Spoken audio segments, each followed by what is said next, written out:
Knee osteoarthritis में knee replacement से कैसे बच सकते हैं, वो कौन सा एक तरीका है जिससे आपका नी रिप्लेसमेंट बच जाएगा और आप 10 साल तक पेन फ्री रहेंगे नी ऑस्टियोआर्थराइटिस से। मैं आज उस पर बात करूंगा। मेरा नाम डॉक्टर मनु बोरा, मैं एक ऑर्थोपेडिक सर्जन और आर्थ्रोस्कोपिक एक्सपर्ट हूं। दोस्तों, मैं जो भी बातें करूंगा वो रिसर्च बेस्ड है, मतलब जो प्रूवन ट्रीटमेंट्स हम उसी बात करेंगे और किसी और चीज़ बात नहीं करेंगे। इससे रिजल्ट मिलता है। नी ऑस्टियोआर्थराइटिस अगर आपको हो गई है, मतलब आपका घुटना घिस चुका है, आपकी एज 50 है, 55 है, 60 है, 65, 90 है, अगर आपका घुटना घिस गया या आपके परिवार में किसी का घुटना घिस गया, उसको डॉक्टर नी रिप्लेसमेंट बोल रहे हैं, तो ये वीडियो आप एंड तक देखिए। हो सकता है कि आपको नी रिप्लेसमेंट कराने की बिल्कुल ज़रूरत ना पड़े। नी रिप्लेसमेंट तब होता है जब हमारे नी का कार्टिलेज चला जाता है। नी का कार्टिलेज चला जाता है मतलब हमारे नी के ऊपर फीमर और टिबिया में कार्टिलेज की कवरिंग रहती है, जो ब्लू रंग की दिख रही है आपको। ये थिक होती है तो हमें कोई पेन नहीं होता। धीरे धीरे एज के साथ साथ देखिए उखड़ रहा है, ऐसे उखड़ने लगता है और फिर ये पूरा उखड़ जाता है। जब इस कंडीशन में पूरा उखड़ जाता है तो डॉक्टर एक्सरे का बोलते हैं। एक्सरे पे दोनों बोन आपस में टकराई हुई दिखाई देती है, बोन पे बोन आ जाती है, गैप खत्म हो जाता है। इसको बोलते हैं नी ऑस्टियोआर्थराइटिस। ये होने पे डॉक्टर बताता है कि आपको नी रिप्लेस करा लेना चाहिए।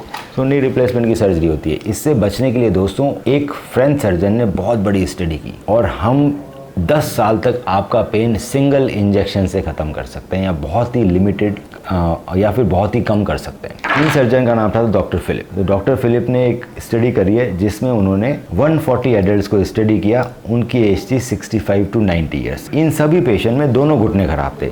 इसका मतलब ये है कि उन्होंने 140 पेशेंट को स्टडी किया, एज थी 65 to 90, मेल और फीमेल दोनों थे। इन दोनों ही पेशेंट के दोनों ही नी खराब थे। 2 घुटने रहते हैं लोगों के, ये दोनों खराब थे, ये भी खराब था, ये भी खराब था। एक घुटने के अंदर उन्होंने किया knee replacement, total knee replacement. दूसरे घुटने में उन्होंने किया स्टेम सेल इंजेक्शन। इंपॉर्टेंट बात यह कि जो स्टेम सेल के इंजेक्शन लगाए गए वो लगाए गए दोस्तों सबकॉन्ड्रल बोन है, मतलब फीमर के अंदर, टिबिया के अंदर और नी जॉइंट के अंदर। ये 3 जगह लगाए गए। सिर्फ नी जॉइंट में लगाए, उन्होंने बोन के अंदर भी इंजेक्शन दिए। ये एक ही पेशेंट में हो रखा है, एक में नी रिप्लेसमेंट, एक में इंजेक्शन। सारे पेशेंट्स को उन्होंने 10 साल तक फॉलोअप किया।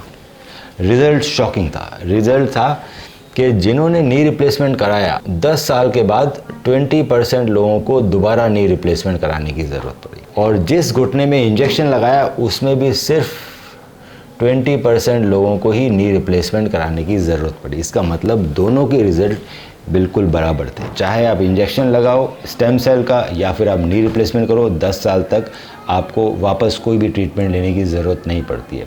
इंपॉर्टेंट ये है कि स्टेम सेल आपके बोन में जाना चाहिए नी जॉइंट के साथ साथ। सबकॉन्ड्रल बोन इंजेक्शन ज़रूरी है। इसके अलावा स्टेम सेल दोस्तों पेट के फैट से भी निकलते हैं, थाई की फैट से निकलते हैं, जिसको बोलते हैं एडिपोसाइट स्टेम सेल। ये थोड़ी बेटर क्वालिटी के होते हैं कार्टिलेज रीजनरेशन में। जो बोन मैरो से निकलते हैं वो भी काफ़ी अच्छे होते हैं। तो कुछ पेशेंट में हम बोन मैरो इंजेक्शन लगाते हैं, कुछ एडिपोसाइट लगाते हैं। मेरा personal choice adipocyte stem cell है, क्योंकि उसके रिजल्ट बेटर आते हैं, उसकी क्वालिटी बेटर है फॉर कार्टिलेजिनस पेन। ये इंजेक्शन दोस्तों तभी काम करते हैं जब आप एक्सरसाइजेज भी करते हो। तो रिहैब सेंटर का होना बहुत ज़रूरी है। आपको लगता है कि तौलिया दबाने से या सिर्फ पैर उठाने से या सिंपल एक्सरसाइज करने से आप लॉन्ग टर्म इंजेक्शंस का असर ले सकते हैं, ऐसी बात नहीं है। हमें एक्सरसाइजेज धीरे धीरे बढ़ानी पड़ती है और काफ़ी अच्छे लेवल तक ले आनी पड़ती है। अगर आपको या आपके परिवार में किसी को भी दर्द है या किसी को भी नी रिप्लेसमेंट बोल रखा है, तो आप हमें कॉन्टैक्ट कर सकते हैं। आप हमें अपने एक्सरे भेज सकते हैं और इस प्रोसीजर की डिटेल हम आपको बताएंगे। अगर आप दूर रहते हैं तो हम आपको एक्सरसाइजेज चालू कराते हैं जिससे आपका पेन सिग्निफिकेंटली कम हो सकता है।